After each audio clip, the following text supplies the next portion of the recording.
Okay, my loves. I know there are a lot of you that are out there that are really wondering, how do I even set boundaries anymore? Maybe you didn't grow up with great boundaries. Maybe boundaries weren't really modeled well for you, or maybe you were told that you cannot have boundaries. Maybe you're tired of being gaslighted in your relationships, and you're tired of feeling crazy all the time and guilty for trying to make a difference in your life. If this is you, then I want you to come schedule a call with me. Let's chat about the Unashamed Image Program. The Unashamed Image Program is geared towards you specifically. I am going to be helping you in our next upcoming session of the Unashamed Image. I am personally going to train you how to not feel crazy when someone is gaslighting you, how to be able to stand your ground, to keep your boundaries intact, and to also see through the bull crap. I am also going to be teaching you how to set really confident boundaries that you can really rely on. And I'm going to help you communicate them in a way that really makes sense. Basically, I'm going to help you live a life free of shame and on your terms. If you are ready and you are done feeling all the shame and guilt for trying to set boundaries, if you are not willing to live another moment the way you are right now and in somebody else's shadow, then this is the time to schedule that call with me. It's completely free, no pressure, just love, just support. Go to www.erinandersonthetraumacoach.com.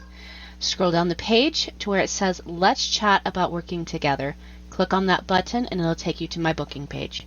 If you're ready to live the unashamed life, schedule that call.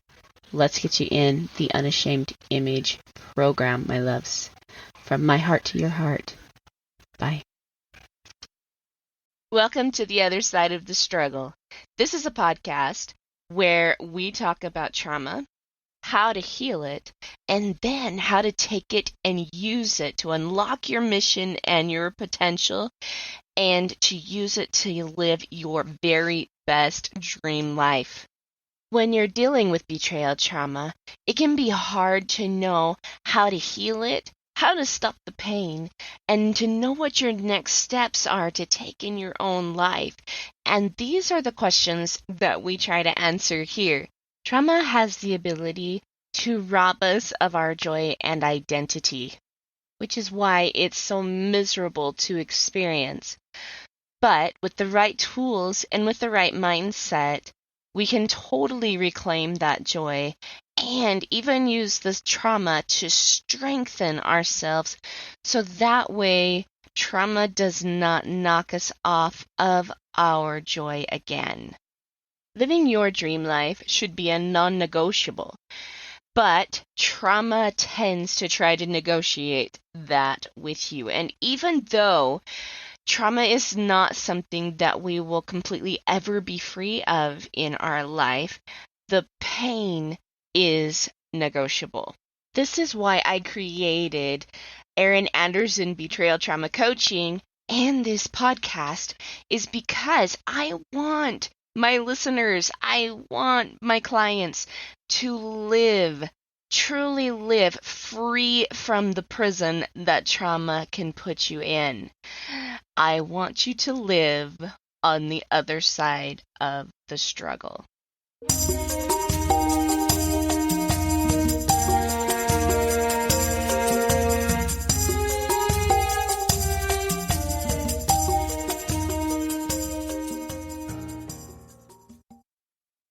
Okay, I want you to stop what you're doing right now for just a minute, and I really want you to hear me out.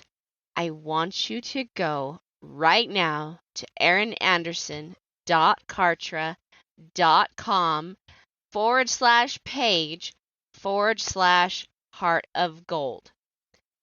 There you are going to find a free meditation just for you from me. This meditation is amazing. Let me tell you a little bit about what it's going to give you. Okay? Number one, it's going to help boost your confidence. If you are dealing with trauma, then you are most likely dealing with a confidence issue as well. And it's something that you are really, really wanting back. Number two, it is going to help you find security in your situations in your life because it's going to help you gain a sense of self-love and some self-trust. The third thing this is going to give you is an ability to escape the trauma that you're experiencing right now, this very minute, and help you find peace and joy and love and a deep appreciation for you and your experiences. This is going to really help you reconnect with yourself. So, that is very, very, very important when you are dealing with healing from trauma.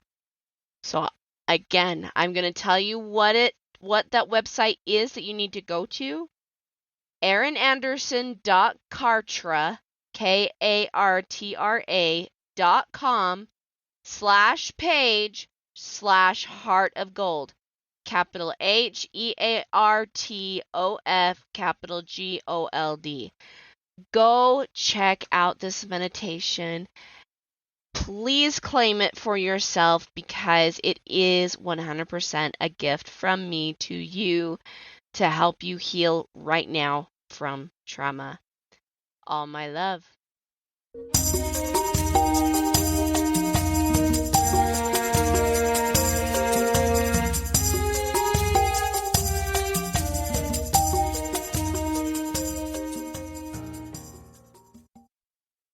Hey everyone. Okay, so this week on both my podcast and my YouTube channel, I am talking about the 10 untruths that trauma teaches you. And I felt like this is a pretty big deal, something that we definitely want to address on both of these channels because this is something that I coach a lot of women around. And a lot of things that trauma really does try to sink into your mind. So I definitely felt like this was a good thing to talk about. Now, you might also ask yourself, how does this have anything to do with the new year? Well, the reason why I am giving this out to you as the New Year, New You month, when you're aware of what your brain could possibly be telling you and how those deep-seated beliefs, those thoughts, things like that are causing a lot of your results and causing you to stay stuck in trauma. The more aware you are of these things, the better chance you have of being able to shift them, to move them, and to actually create a word like we talked about last week that is seriously going to help you shift a lot of these untruths out of your life and help you get more into a place of power and healing and helping you really understand your mission and purpose and just the glorious human you are and why you were created for this time. Like, what is seriously so amazing about you? But you have to uncover a lot of the truths and peel back, in a sense, that proverbial onion before you can get down to truth. If you've been buying an untruth as truth for a really long time, it kind of just means that your brain naturally goes there. And it's naturally what it adopts. But it's not giving you the tools you need to be able to actually truly heal and make the difference that you want to make in your life. So Let's go ahead and start with the 10 untruths that trauma teaches you.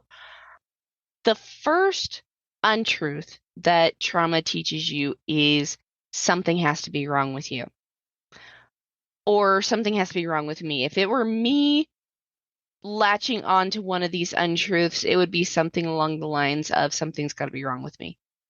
I have to be the one flawed. I have to be the one that something is totally wrong with. Now, you guys have heard me say in this podcast, and this is probably the first time on my YouTube channel, but there is an element of, I don't want to say truth to that, but there is something around that, okay? And it's this, and this is one of the main things that I had to realize when I felt like my relationships were not showing up to support me. My relationships weren't good. My relationships were pretty rocky. And I had a lot of abuse happening. That is true. That being said, the one thing I had to realize and I had to take ownership for was the one main constant in all of this was me. Now, that doesn't mean that I was responsible for the way such and such person treated me, but what I was responsible for is my thoughts for a lot that allowed it to happen.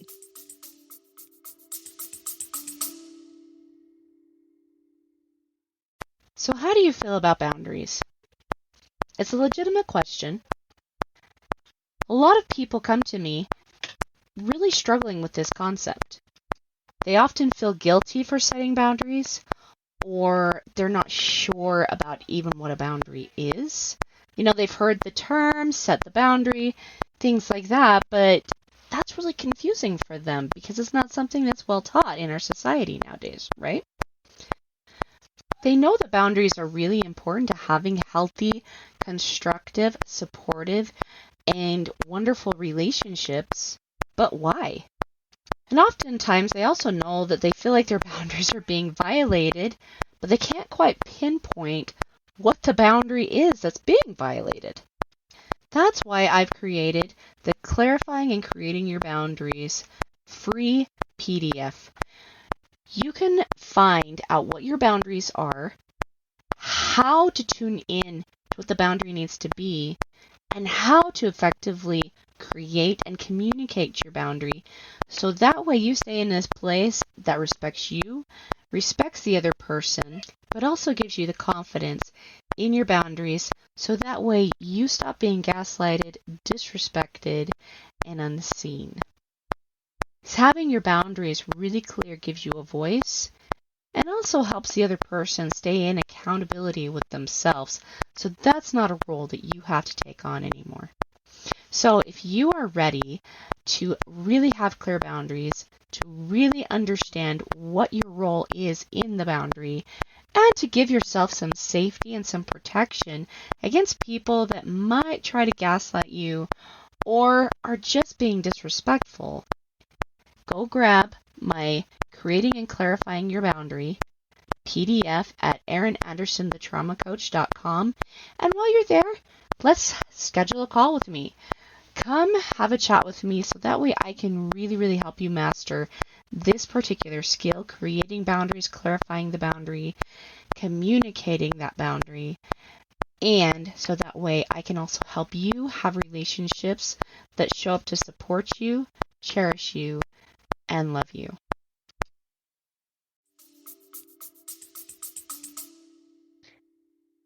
And I didn't realize how I was actually showing up that caused all of this.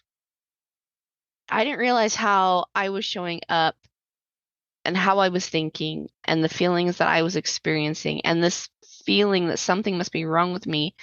I somehow had convinced myself like I deserved that kind of treatment. And the reason why was because I was treating myself that way. I was irritated at other people for treating me that way, But as I got really examining my thoughts, that something must be wrong with me, something is wrong with me, like really went deeper. It went into things like I'm not good enough, I'm not lovable, I can't do anything right, I will never have good relationships. I'm the black sheep of the family. No matter, I'm not worthy. Like there were so many layers to that. And I would notice, like I noticed myself one day, like I made one little mistake and I just berated myself mentally and emotionally and verbally over and over and over and over again. And it was really no wonder why other people threw that onto me. It was kind of like I was accepting it because I really truly felt like something was wrong with me. When I realized, and I'll tell you, like it's had a complete shift. Now, I believe to my core that I'm a fantastic human. I do a lot of really good things for people. I try really hard to help other people heal from trauma because if I've done it, there is no reason at all why someone else can't do that. And it's something that is a beautiful thing to step into. The world needs more people who are really, really resilient now because there's so many untruths being spread out there in this world now, and they're coming after our kids, our like women, men.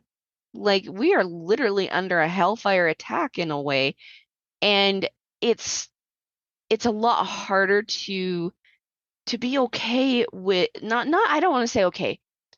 It's a lot harder to not believe that you deserve that or that there's no hope. That's probably a better way to say that.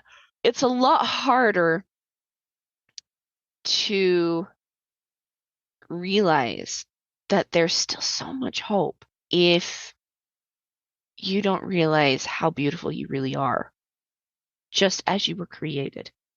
The second untruth. I have to control everything to find peace. Now, this isn't something that I necessarily realized I was thinking, but it was definitely in my subconscious. I thought that the only way I was ever going to be happy was if I controlled everything. Now, see, there's again a little bit of that element of truth. Remember how I talked about something being wrong with me? Well, we are the only person at the center of this. It doesn't mean you deserve what's coming, like the verbal attacks or the unkindness or anything like that. But there is an element of truth to the fact that you are the center of this, so there has to be something about you that has to change. For me, that came down to the way I was treating myself, the way I was thinking about myself. I was allowing other people to do that to me because I was doing it to myself first.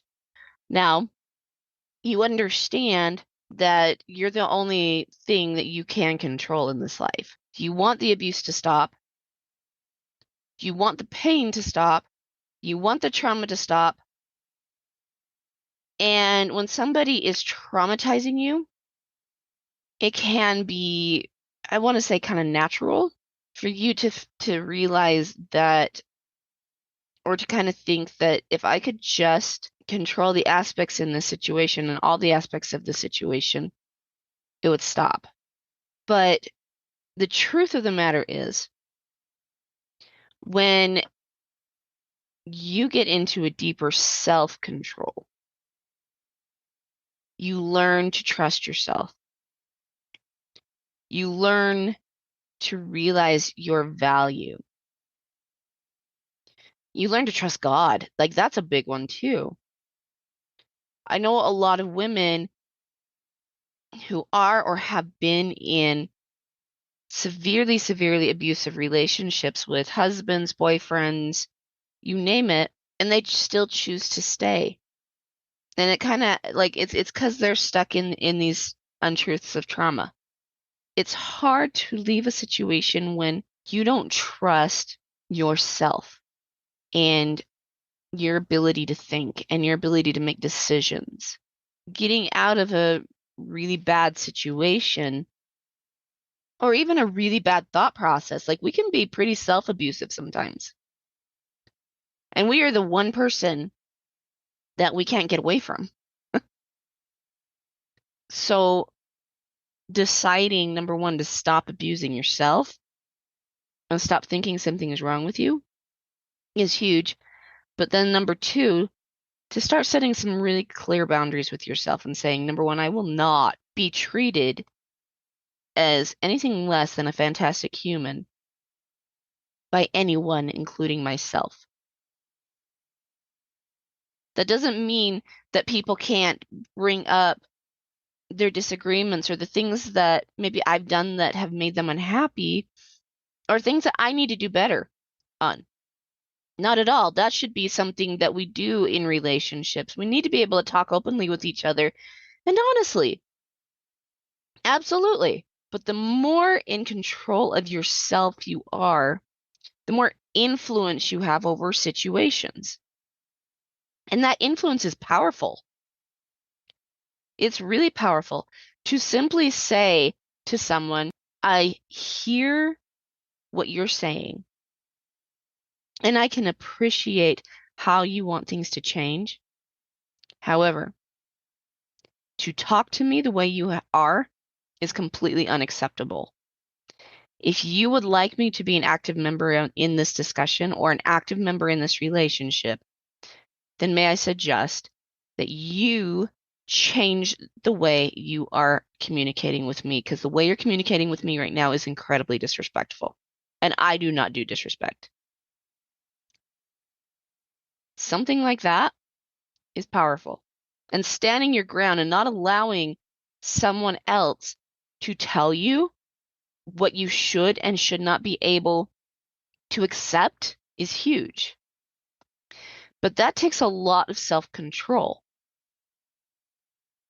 And instead of getting angry and like showing your anger, you're channeling that energy instead into your words, being very intentional with your words and allowing truth and the power behind that truth to flow. That causes serious change. You don't have to control everything. Not at all. Just yourself, just your intention, and allow yourself to be powerful in all situations. Not controlling, powerful. Number three, I can't be happy until someone else changes. Now, obviously, we're going to sit there and say to ourselves, that's not true. Like, obviously, I can be happy now, but that is what your conscious mind is saying. What is your subconscious saying? Subconscious is the thing that drives behavior more than your conscious mind. That's why when we are getting a certain result, we've got to ask ourselves some really, really good questions here to really check in to see what is down in that subconscious.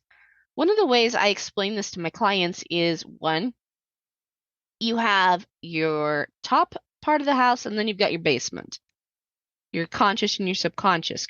Your conscious mind is kind of like the top part of your house. You have control there.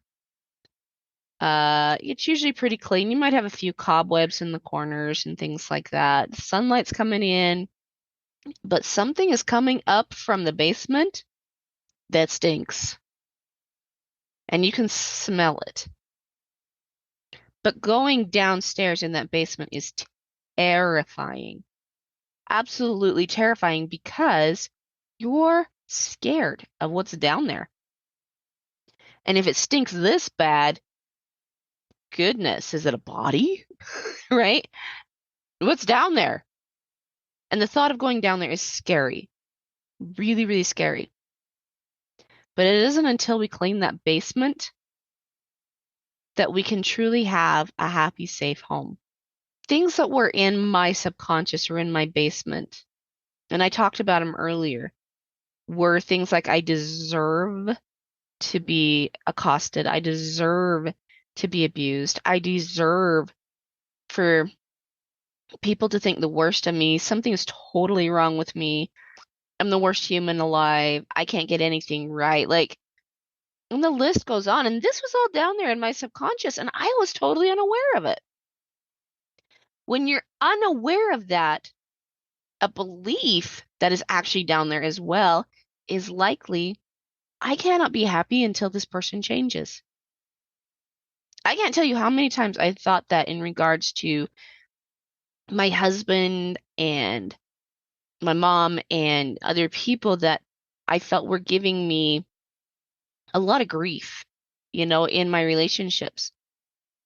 This idea that I can't be happy until my husband changes, or I have to divorce him. I can't be happy until my mom changes, or I have to cut her completely out of my life. Guess what? Neither one of those things happened. I'm still married to my wonderful husband. I love him. I still get irritated with him. He still gets irritated with me, but we're willing to work through it with a much healthier perspective on ourselves. Same thing with my mom and me. I used to truly believe that I would never have a healthy relationship with my mom. And I'm realizing, like, now, my mom and I have a great relationship. I can be honest with her, she can be honest with me, and we're able to do things together that I didn't think I would ever have the chance to do. I'm grateful for my mom. I'm grateful for my husband. I'm actually grateful for the way these people showed up in my life because it meant that I had something to heal. And healing it has given me great joy. This idea of I can't be happy until someone else changes is detrimental. It's not fair. And I don't think like we consciously think these things, but no, it's definitely down. There's a good chance it's down there in your subconscious. So have you considered asking yourself the question of how do I need to be better to myself? How do I need to show up better for me? How can I be the very best version of myself? There are definitely times where divorce is necessary. There are definitely times where we need to cut people out of our lives. But I saw a coach the other day that was saying, if your husband has a porn addiction, you need to divorce him. And I disagree. Totally disagree. That may be the case. Yes, I'm not saying that, I'm not trying to blanket statement that everyone's husband who has a porn addiction, you shouldn't divorce him. But I don't think it's fair to do a blanket statement either that everyone who has a husband who has porn addiction, you should just divorce that guy. I don't believe that either. I think it really depends on how willing this person is to work on their crap. If this guy is trying, if he's working hard, if he's a good husband and he's a good father, but he's got struggles, no, that person doesn't deserve to be divorced, I don't think. However, if they're blaming you and saying it's all your fault, and they're not willing to work on their stuff, and they're over there flirting with other women and saying, if you looked better, then I wouldn't do that kind of stuff, that guy either needs to be slapped or left. That's my personal opinion. But blanket statements usually don't work. But the one blanket statement I will make is if people truly, truly loved themselves the way God loved them, we would have a lot better society on our hands. I will say that. Number 4, I have to focus on the problem or it will never be solved. This is one of our subconscious statements. I don't think it's something that we really are thinking about consciously. This is another one of those that's in that basement. It's definitely bringing some stink up to the top. We don't realize how hard we're focusing on trauma. Our brain is wired when there's a problem to focus on it until it's solved. But it's a lot like grasping the blade of a knife harder and harder and harder and hoping it won't cut you. Oftentimes, this one lie here is one that creates even more trauma for us than needed. We don't have to always be focusing on the problem. As a matter of fact, the more we focus on loving ourselves, giving ourselves permission to be cared for, and giving ourselves permission to have some self care, giving ourselves permission to focus on a relationship with Christ, giving ourselves permission to be quiet, to find a quiet place every single day and do some meditation or tapping or just getting in a flow of a good energy.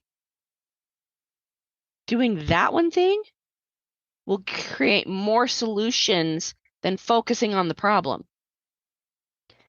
Focusing on a relationship with God will definitely do more for creating an actual solution for your trauma than focusing on the trauma.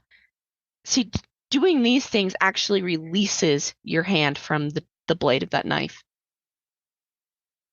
It helps you stop creating even more trauma because you're focusing on your trauma. One of the things about forgiveness that I learned, and there's so many facets to this, so this is just one thing, but forgiveness is understanding what is yours to keep and what isn't. Realizing that reliving the traumatic event in your mind over and over and over again. Now, that's not to be said that you never think about it. Sometimes you do need to think about what happened in the mindset of just simply processing it. But to relive it over and over and over again isn't a good thing. That's something that creates more and more trauma. And so forgiving it means I will focus on it and I will think about it when I need to draw power from it. But I am 99% going to give my focus over here into this relationship with God, relationship with myself, like giving myself some really good care, taking time to be quiet, taking time for nutrition and sleep, and really taking care of myself. I'm going to focus on that because that will bring you more energy, more return, more good. So that way, when you do need to go back and focus on the trauma and gain power from it, because you can, you'll have the energy to do so. You'll have that return to be able to come back and consider what it is you need to gain from this. Number 4, all men are broken and incapable of love. This is definitely not a truth. This is something I hear a lot of women struggle with, especially when their trauma has been at the hands of someone they knew, someone they loved, a father, a brother. Oftentimes, because God is a man, they think that, God is uncaring towards his daughters. And these may or may not resonate with you, but this is one I hear a lot, is that men don't deserve my trust. There are some really good men out there. I would also go so far as to say that there's a lot of women out there that are broken and incapable of love because of these untruths. Actually, they've adopted into their mind that they're unlovable, and so they're holding that blade of the knife really, really tightly. They're bleeding out, and men and women alike are living off of trauma. I mean, this is where porn gets created. This is where addiction gets created. This is where any unhealthy behavior gets created, is a deep-seated, unhealthy belief about oneself. And so we'll try to overcompensate by either becoming narcissistic or uh, abusive or cruel or manipulative or controlling.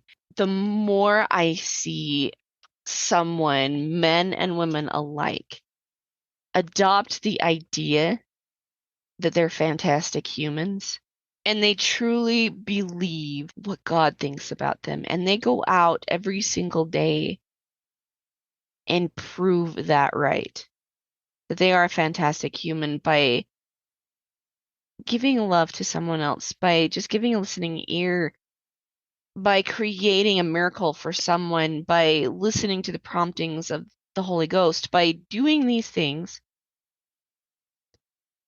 those people attract more of those kinds of people into their lives. I can tell you, and you've heard a lot of the people that come onto my podcast, if you've been listening to my podcast, these are people that I love dearly, and they show up to serve in a big way. These are people that believe that they're fantastic humans, and their life and their actions speak it on a daily basis.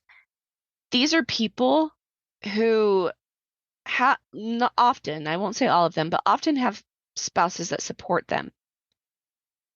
And if they are divorced, they will find someone who will show up to support them even more because they have such a deep-seated trust in themselves that they also know what it is they're looking for in relationships.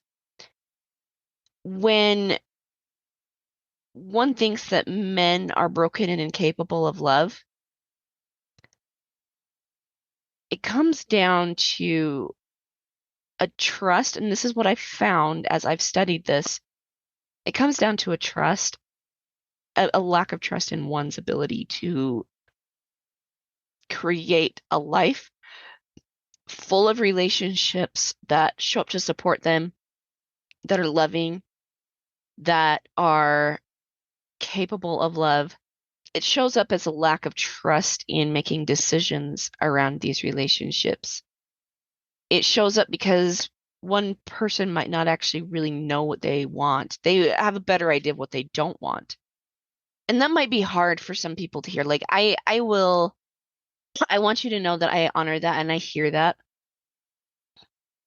But it might be something worth looking at because if you're a woman and you want to have a really, really supportive, loving man by your side who sees every aspect of you, who wants you to just blossom and grow and flourish, you got to know what you want. And you've got to sit down and start making some characteristics. And then you've also got to start adopting a lot of these characteristics into your life. Can you say hello, finding a word here that supports you for the upcoming year? Maybe it's healthy. That comes up to like healthy relationships, healthy, like so many things. To get your word is to really start to focus on like one of these untruths that you want to unravel. Number 6, joy is a myth. Again, one of those subconscious beliefs. We might not consciously believe that joy is a myth, but subconsciously, I know for a fact I thought that it was out of my reach. Because again, it came down to like what I believed I was and was not deserving of. I really honestly thought that a good man, this goes back to, lie number 5, that men were incapable of love. I really believed that. And they didn't know how to love. They didn't know what love was. And I believed that joy was something that was for fairy tales. It was something for Santa Claus. It was something for the Tooth Fairy, things like that. I didn't believe those things existed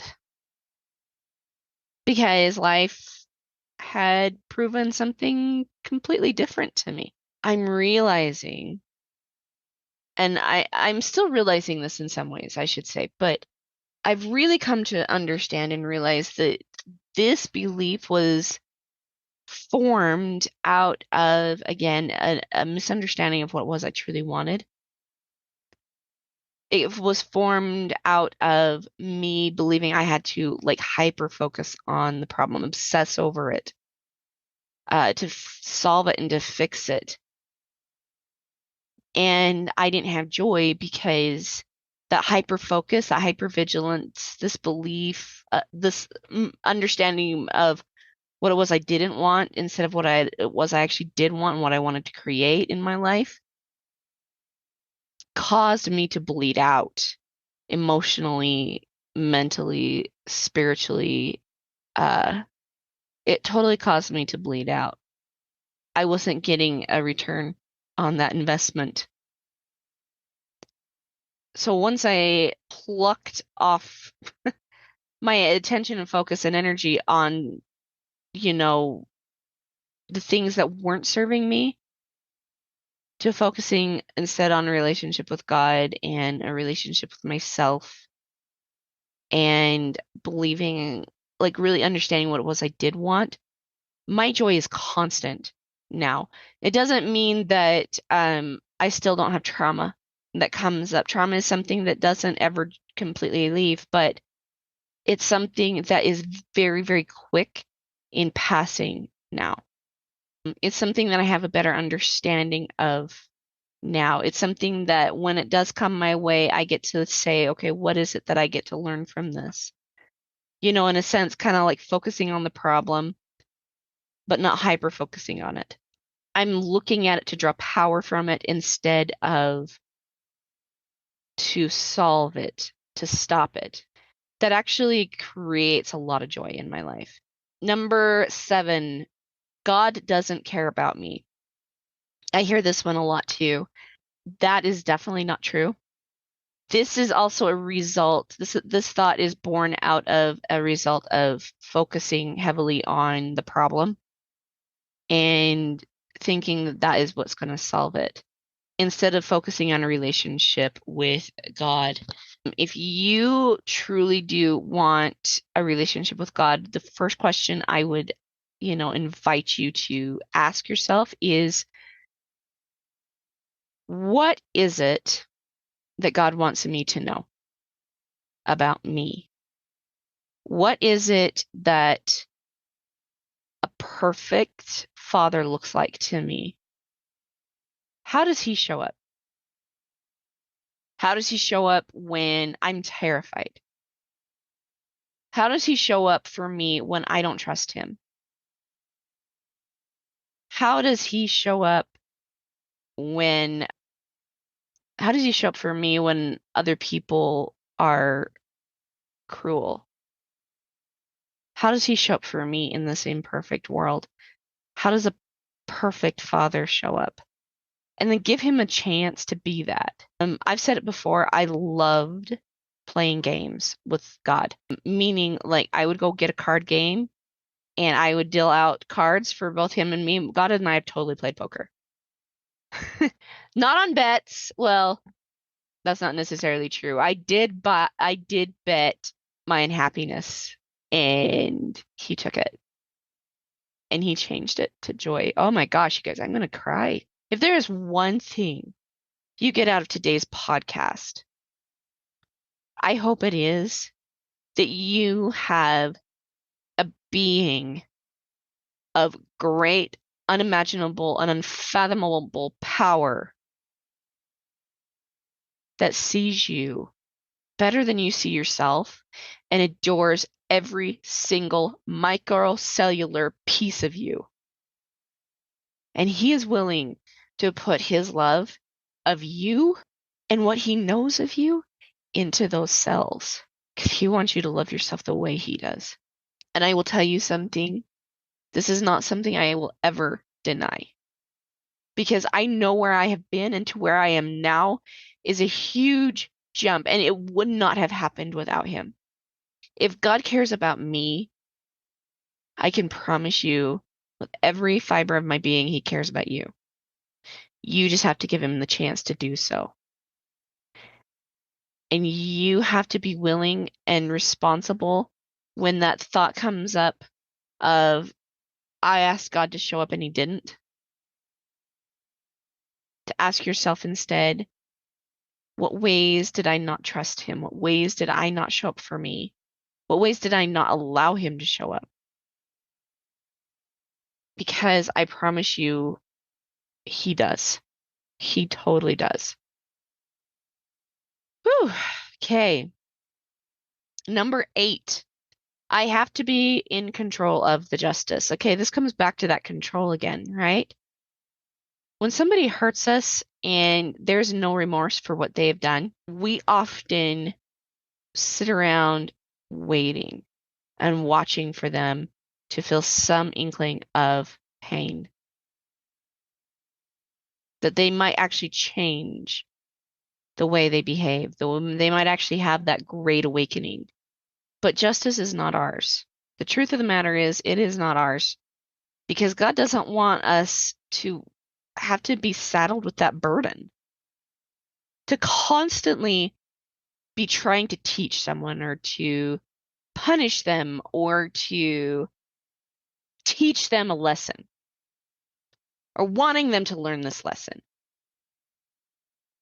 That is exhausting and it takes a lot of energy and it stops you from being able to create the very best life you possibly can for yourselves. I have seen it over and over and over and over and over again. People who try to take on the justice, that is a severe, severe mistrust in God. God wants you to experience joy. He wants you to experience life as a wonder-filled, curious child should. He wants you to explore. Being full of anger and demanding justice be served immediately is not serving you because you're not able to actually see yourself or the creator that you are clearly when you're focused on justice. See, Christ claimed the sins of the world. He's already dealt with the justice side of it. And when we are begging someone to literally be slapped up beside the head with the proverbial and universal 2x4 and justice in the way that we think it should happen is mistrusting Christ's atonement. What if, and this is a big what if we trusted God to take care of that justice? What if we trusted that God knew exactly what that person needed to teach them? What if we trusted that the justice would still be served perfectly, better than what we could imagine, whenever the timing was right for the Lord? What if we trusted that to his care and instead we gave ourselves mercy? This is how mercy and justice flows the same way, both ways. Yes, there's a lot of people out there in this world that need some severe justice. And it seems like they're running around without any consequences. But that's not ours to determine. That's us trying to take control of a situation that is not ours to control again. Taking control over yourself again means that you're going to go find the things that do truly bring you joy. And if you're going to say that seeing that person like get hit in the head with the proverbial 2x4 is what's finally going to bring you joy, that's also not serving you either. Bringing joy to yourself comes out of one, loving yourself so much that you just want to go out and create and you want to experience a joy-filled life. Because once that person really does get that justice that you've been seeking, well then what? What's next for you? Is that seriously, like really seriously going to heal your soul? The anger is still there because it's something that you've adopted in. Joy is still there though when you don't allow the actions of someone else to control you in that way. Trusting God with the justice is a far better idea and concept than trying to keep it for yourself. Untruth number 9. I have to do everything alone. I have no support.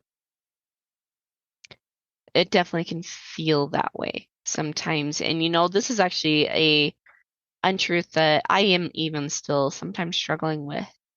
When people don't show up the way that I think they should, I still think, okay, well, I've got to do everything myself.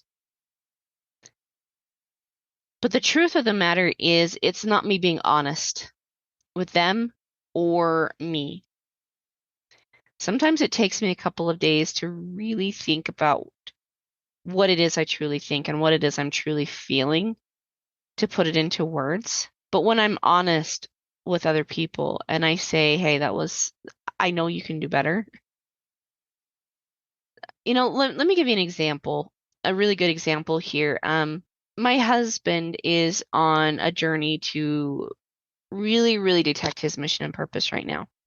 And I want to give him space to do that because that's a beautiful journey. That's a beautiful experience. You're going to find a lot of beauty about yourself when you lean into that. Like so much beauty. But he had thrown a few things he told me he would do back in my direction.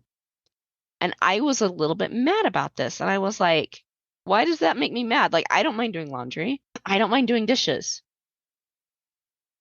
As a matter of fact, I actually enjoy taking control of my household and making sure like things are done and working on a schedule and being organized. Like, I love that. Love, love, love, love, love that.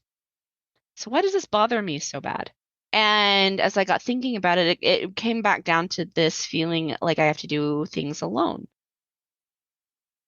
And that it was just really bad communication on both of our parts. And so when I expressed that to him, I said, the reason why this made me mad is because it triggered that aloneness in me. I want to create things with you. I want to be on the same page with you. To I want you to grow and I want to see you be happy but I also want to be a part of it. Like I want you to talk to me about things that you think would be helpful instead of just throw 'em my direction and expect me to be okay with it. Like that didn't feel respectful.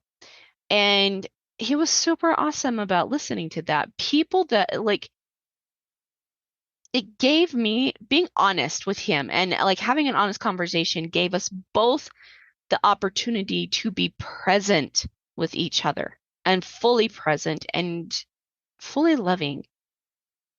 It doesn't mean that I wanted him to take over the laundry. No, matter of fact, it's doing a lot better with me being back in control of it. But it gave us the ability to connect again and connect deeper and over and over again. Honesty does that. Not blame. I didn't say he was responsible for it. I said it made me feel this way. It triggered an insecurity within me. Honesty is a beautiful thing in relationships. It gives people the opportunity to actually show up and support you because they'll understand you better. Patience, by the way, I should also say before I move on to number 10, patience is also something that should be considered as you are communicating because there will be times they don't get it. And in those moments where I have tried to communicate over and over and over, this is something that I see is needed, something that I see needing to be happening, like, and my husband just doesn't get it. And I know that it will help us both. Then those are the times where I get to be patient and trust God. Trust that God can teach him in ways that I can't reach him. Trust that he is God's son, that God knows him better than I do, and he knows exactly what he needs. And trust me and God to be able to go and create something else while my husband and the Lord sort this out. It doesn't always have to be on me. And the last one, I have more power as a victim. That is number 10. I've actually had a lot of backlash about this concept that I'm victim shaming or something like that. And that's not the case. You can totally be somebody's victim, but you don't have to be your own. And that's what I mean by saying you don't have to be the victim. Elizabeth Smart is a really, really good example of this. I mean, here's a woman who experienced deep trauma for almost, I want to say almost a year, maybe it might have even been longer, but it was deep trauma. And I remember when they found her and how the world celebrated. But it took Elizabeth Smart a long time to truly heal from the experiences she healed from. But she will tell you the same thing, that for her to focus on the victim and how she was abused, misused, treated in the most abominable ways a human can be treated. For her to maintain her mental energy and her sanity, she had to say she refused to be the victim because she understood that is exactly what her abuser wanted. She understood exactly that that's what gave him power. And now that she was free of him, she no longer wanted him to have power. Forgiveness is refusing giving power to someone else that has no business having power over your life. Refusing to be someone's victim means that you don't dwell anymore on what someone said or did. You can look at it to draw power from it, but to not live in it. You get to live a healthy life. That's what I mean by not taking on the name victim. To not claim it. You don't have to claim the title of victim. That is not an adjective that should describe you. That is an adjective that someone else might use to describe you, but it never should be something that you describe yourself as. And that somebody else that describes you as their victim has no business being in your life. That is true. But the people that may victimize you, like my mom and my husband, yes, I was a victim to them, but I am not anymore, and I have a much better relationship because that was never their intent. It was their pain making decisions for them, and I got caught up in that spider web. That's what happened. Being the very best version of myself, loving myself entirely, realizing who I am to God and who God created, victim is not anywhere in that description. Fantastic human, princess of heaven, ship off the old block, those are. Creator, influencer, those are all descriptions that do describe me. Victim, not at all. Okay, guys, so those are the 10 untruths that trauma teaches you. Some of those might have stung, and I want you to know that's not something that is my intention at all. But the more awareness that we can bring to our trauma helps us realize the things we actually can change. When we believe things that aren't true, those are like seriously human traps. They're sticky and they stick to us. And the way to unstick them is to literally hit it with a good dose, hard dose of truth. Leaning into truth sometimes can be a little intense, sometimes can be a little bit hard, sometimes can be a little humbling. But I do promise you this, and I am a living example of this, that leaning into truth will always bring you joy. Always. All right, my loves. So next week, where I'm going to talk to you more about affirmations versus truth. I don't believe in affirmations. I don't like them. Because there's always that little voice in the back of your head that sits there and whispers, this is a lie. Next week, we're going to talk about kicking that guy out of your head and telling him where to go and how to get there. All right, my loves, I will see you next week. Bye.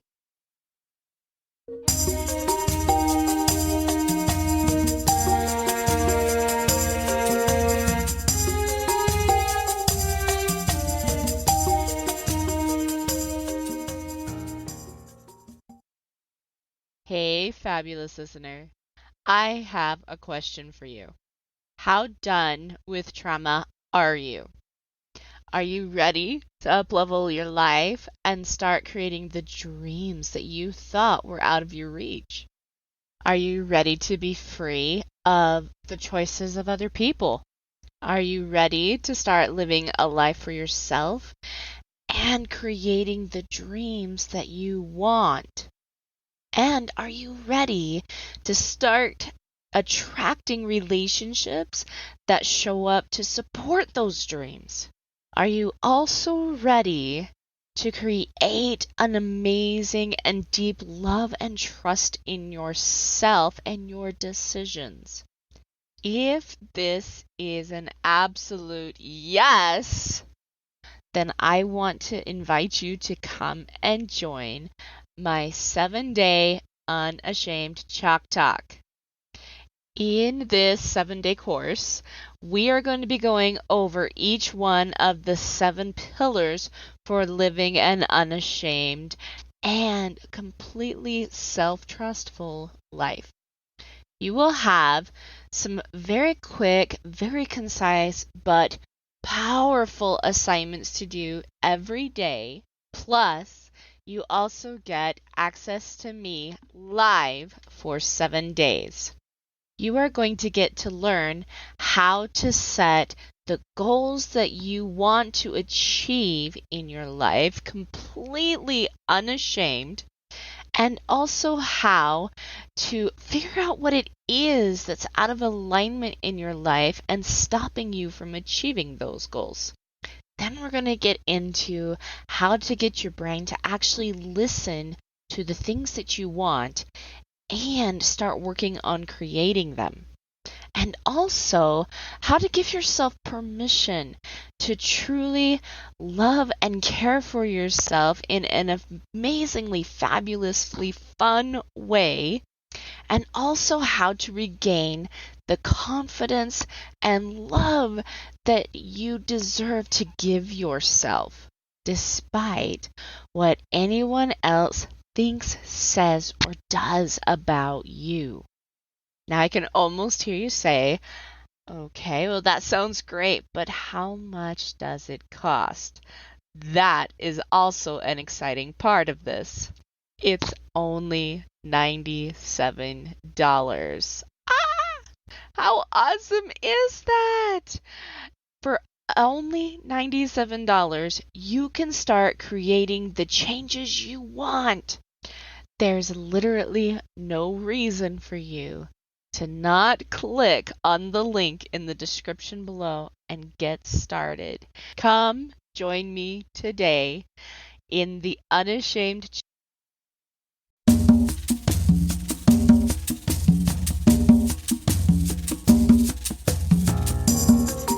Hey guys, thanks so much for hanging out with me today and listening in on this podcasting episode. Don't forget to tune in next week. It's gonna